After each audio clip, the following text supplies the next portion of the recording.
Sobat Bincang Energi, kali ini kembali di program Bincang Energi siaran terkini atau BES di minggu ini bersama dengan saya Kristo di sini.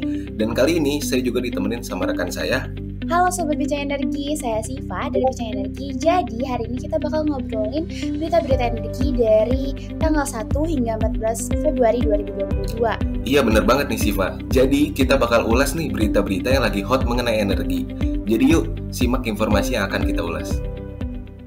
Nah, jadi kita masuk ke berita pertama yang datang dari Tempo mengenai adanya program studi baru yaitu program D4 Spesialisasi Energi Terbarukan di Indonesia yang akan hadir di 5 Politeknik Indonesia yaitu Politeknik Energi Mineral AK Migas Cepu, Politeknik Negeri Bali, Politeknik Negeri Jakarta, Politeknik Negeri Manado, dan Politeknik Negeri Ujung Padang. Program ini merupakan salah satu proyek Renewable Energy Skill Development atau RESD, yaitu kerjasama pemerintah, Swiss, dan Indonesia. Kuliah perdana angkatan pertama program tersebut rencananya akan dimulai pada September tahun ini. Program spesialisasi D4 ini yang dimaksud adalah program ahli jenjang di mana lulusan diploma 3 teknik, baik itu teknik mesin, teknik elektro, teknik sipil bisa mengambil program 1 tahun pada semester 7 dan 8 yaitu mengenai spesialisasi energi terbarukan yang nantinya lulusan akan mendapatkan gelar sarjana teknik terapan energi terbarukan. Nah, betul banget Siva. Penguatan kompetensi dan sertifikasi 14 instruktur di bidang energi terbarukan pada program ini akan dilakukan melalui pelatihan di Balai Besar Pengembangan Penjaminan Mutu Pendidikan Vokasi di bidang mesin dan teknik industri di Bandung, Jawa Barat yang nantinya akan dilaksanakan pada 31 Januari sampai 11 Februari 2022. Hal itu mencakup pengetahuan teknis teknologi pembangkit listrik tenaga surya, uji kompetensi teknik surya dengan skema sertifikasi PLTS tipe rooftop, dan kunjungan industri ke PT Elemen Beton Persada dan PT Surya Energi Indotama. Program ini akan dilaksanakan untuk mendukung target bauran energi sebesar 23% dari energi baru terbarukan pada tahun 2025. Nah, lalu tujuan utama dari proyek RESD ini adalah menciptakan tenaga kerja yang kompeten di bidang perencanaan, desain, pembangunan dan pemasangan, inspeksi dan commissioning, supervisi, pengoperasian dan pemeliharaan pembangkit listrik tenaga surya atau PLTS, lalu pembangkit listrik hybrid surya diesel, dan juga pembangkit listrik tenaga air atau PLTA, di mana untuk mitra program ini mencakup BPSDM Kementerian SDM sebagai mitra utama, lalu ada Direktorat Jenderal Pendidikan Vokasi Kemenristek. Kemudian ada Direktorat Jenderal Pembinaan Pelatihan Vokasi dan Produktivitas Kementerian Ketenagakerjaan, lalu ada Direktorat Jenderal Energi Baru Terbarukan dan Konservasi Energi, kemudian ada Direktorat Jenderal Ketenagalistrikan Kementerian SDM, lalu ada Badan Nasional Sertifikasi Profesi, dan yang terakhir adalah Badan Perencanaan Pembangunan Nasional. Berita kedua tidak kalah menarik pastinya karena mengupas sumber energi terbarukan yang menjadi strategi utama pemerintah dalam pencapaian target bauran energi pada tahun 2025, apalagi kalau bukan pembangkit listrik tenaga surya. Seperti yang kita tahu, sampai saat ini banyak proyek yang telah dilakukan oleh pemerintah terkait pemasangan PLTS pada skala industri.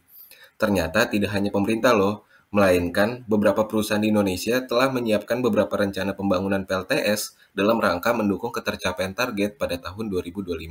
Salah satunya, seperti yang dilansir dari Detik Finance dalam perjanjian kerjasama fasilitas PLTS yang dilakukan oleh dua anak Bukit Asam dan Jasa Marga, yaitu PT Bukit Energi Investama atau PT BEI dan PT Jasa Marga Balitol atau PT JBT akan melakukan pembangunan PLTS di sepanjang jalan tol Bali Mandara. Nantinya akan terpasang satu set PLTS dengan total kapasitas maksimum 400 kW peak untuk mendukung kegiatan usaha dan operasional PT JBT. Pemasangan PLTS ini juga dianggap sebagai salah satu penunjang kesiapan Bali sebagai provinsi tuan rumah presidensi G20 Indonesia pada tahun 2022, sekaligus sebagai cerminan implementasi strategi untuk mencapai transformasi bisnis Bukit Asam pada tahun 2026 nanti. Kerjasama ini ditandatangani dengan penandatanganan nota kesepahaman atau Memorandum of Understanding yang dilakukan langsung oleh direktur utama dari dua perusahaan tersebut. Hal ini mempresentasikan bahwa sebagai pemegang pangsa pasar terbesar dan leader di industri jalan tol Indonesia, PT Jasa Marga memiliki potensi pengembangan bisnis prospektif di sepanjang koridor jalan tol dan peluang kemitraan serta kerjasama yang produktif untuk kemajuan bangsa. Kolaborasi ini juga menjadi jawaban dan sebuah pintu dalam mengawali hubungan kemitraan Bukit Asam dan Jasa Marga, serta selaras dengan komitmen Jasa Marga untuk mewujudkan jalan tol berkelanjutan bagi Indonesia. Nah, lalu ada berita keempat yang datang dari IESR, yaitu merupakan lembaga think tank yang sudah tidak asing terdengar bagi sobat bincang energi, yang selalu mengikuti pandangan perkembangan EBT di Indonesia pada tahun-tahun mendatang. Dalam blog IESR pada 11 Februari 2022 lalu disebutkan mengenai perlunya rencana mengikuti transformasi global menuju sistem energi yang lebih bersih. Kita tahu bahwa dunia sedang menghadapi perubahan besar merespon kenaikan suhu rata-rata yang dihasilkan oleh pembakaran bahan bakar fosil. Berbagai bentuk komitmen global disepakati untuk membatasi kenaikan suhu bumi tidak lebih dari 2 derajat Celcius.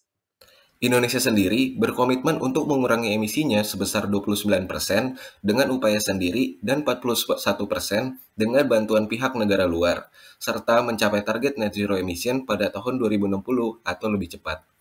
Perusahaan PLN dipercayakan pemerintah untuk memegang peranan besar dalam menciptakan pasar untuk energi baru terbarukan. Seiring berkembangnya teknologi, diperkirakan dalam beberapa tahun ke depan, biaya pembangunan PLTS beserta sistem penyimpanan energinya akan lebih murah dibandingkan dengan biaya operasional PLTU batubara. Nah, untuk menuju tujuan bersama mencapai net zero emission pada tahun 2060 nanti, perlu dilakukannya peningkatan kapasitas EBT. PLTU yang saat ini sedang beroperasi pun perlu dikelola dengan bijak dan secara bertahap dikurangi oleh PLN. Oleh karena itu, pemerintah berencana untuk melakukan phase down 9,2 gigawatt PLTU batubara melalui skema Energy Transition Mechanism dengan langkah yang lebih agresif. Berita keempat hadir dari Kementerian Energi dan Sumber Daya Mineral pada 8 Februari lalu, Menteri Koordinator Kemaritiman dan Investasi, yaitu Bapak Luhut Binsar Panjaitan, bersama Menteri Energi dan Sumber Daya Mineral, yaitu Bapak Arifin Tasrif, meluncurkan transisi energi G20. Forum ini diharapkan menjembatani fokus Indonesia mendorong negara maju dan berkembang pada keanggotaan G20 untuk mempercepat proses transisi energi serta memperkuat sistem energi global yang berkelanjutan. Transisi energi G20 ini diluncurkan pada bagian presidensi G20 Indonesia pada 1 Desember 2021 lalu hingga KTT G20 di November 2022 nanti.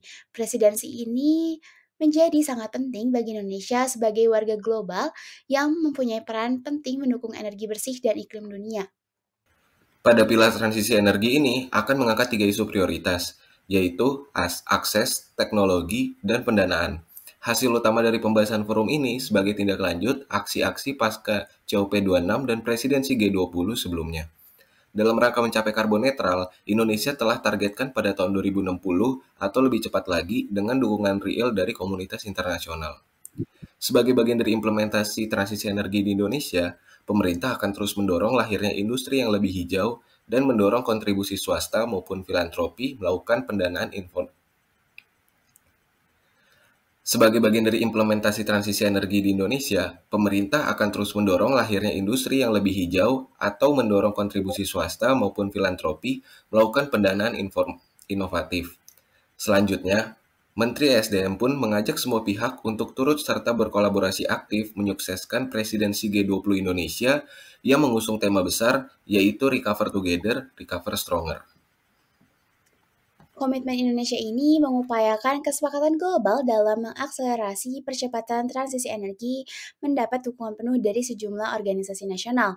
Sebagai negara yang memiliki pengaruh di kawasan Asia Tenggara atas isu-isu energi global, bahwa Indonesia punya pengaruh kuat di kawasan Asia Tenggara atas isu-isu energi global.